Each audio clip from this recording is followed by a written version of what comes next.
Welcome back to the channel. It's good to see you here again. Today is March 12th, and today our reading covers Deuteronomy chapters 3 and 4. And if you feel like reading Deuteronomy sounds familiar, well, it should, considering it's the second giving of the law. And although you will notice some additional details that may not have been included in the previous books, the Pentateuch. If you didn't see March the 11th video, you might want to go back and look at that one and get an idea of how this book is laid out and some of the key things that you should look for. For example, back in Numbers 21, we first learned about the Israelites defeating two kings of the Amorites, Sihon and Og. Now, what was significant about these two guys? Well, at the very end of chapter 2 and the beginning of chapter 3 in Deuteronomy, we get more information about these two kings. And we not only get more complete account of the destruction that God brought on these two kingdoms, we also learn more about the kings themselves. For instance, King Og was the last of the Rephidim. Now, that was a race of giants in the Old Testament. Now, how do we know that he was a giant? Well, we have a description of his bed in chapter 3, verse 11.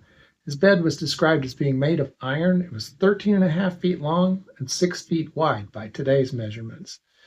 Now, you also remember the report of the 10 spies that went into Canaan. When they went into the land, they said they'd seen the sons of Anak in the land, referring to another race of giants known as the Anakim. Now, the old generation feared them, and they didn't go in to possess the land as God had told them to do. And so they wandered in the wilderness till all that generation had died off. This new generation, however, well, they believed God, and they took it to these two nations, these two kings, giants or no giants. We also learned that they occupied these lands, and the tribes of Reuben, Gad, and half the tribe of Manasseh were given this land as their possession. And they were reminded also that they had made an oath to go over the Jordan to fight with the rest of the tribes until they had possessed the lands as well.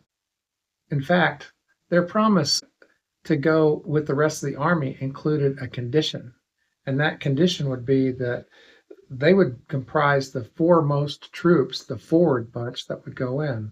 In verse 18, it says, "All of your men of valor shall cross armed before your brothers." After all, God had just gone before them and annihilated Sihon and Og.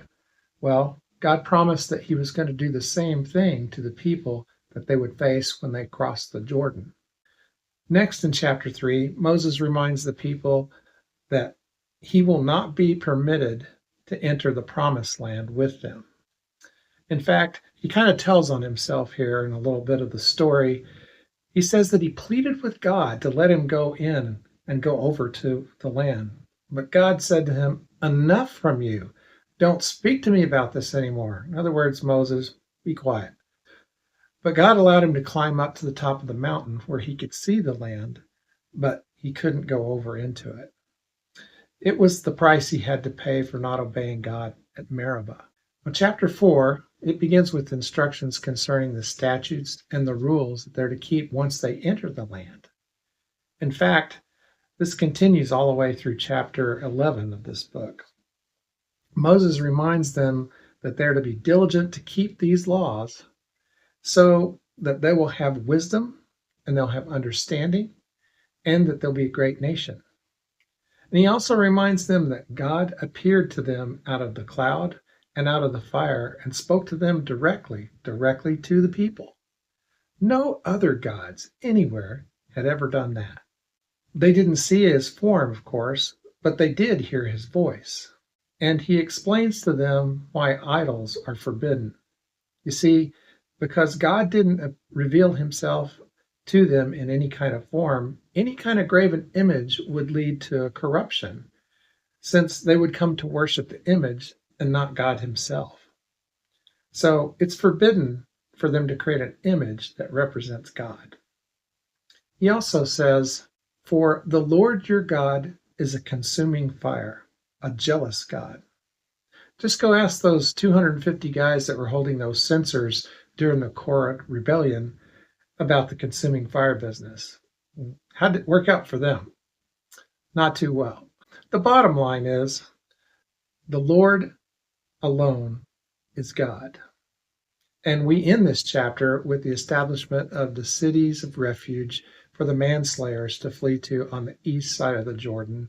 And then Moses prepares the people to hear the telling of the law. And he also wants to review the covenant made with them at Mount Horeb. I want to caution you, though, to be careful not to rush through the reading of Deuteronomy. You may think, well, I've seen all this before. We covered it in Leviticus and Numbers. But pay close attention because there's some real jewels in Deuteronomy.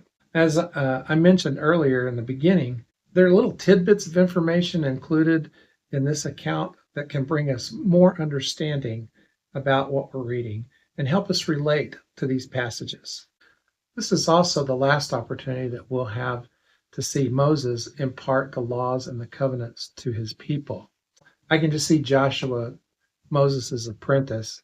He already knows that he's been designated to be the leader of these people when they go over into the Jordan. But I can just see him hanging on every word of Moses as he speaks, because he's going to be the guy that falls on to carry it forward into the promised land. That's not a bad idea. Let's all be just like Joshua and listen to what God has to say in these chapters to come. God bless you, friends. And I hope you'll come back tomorrow and join us here on Set Sail. Till next time.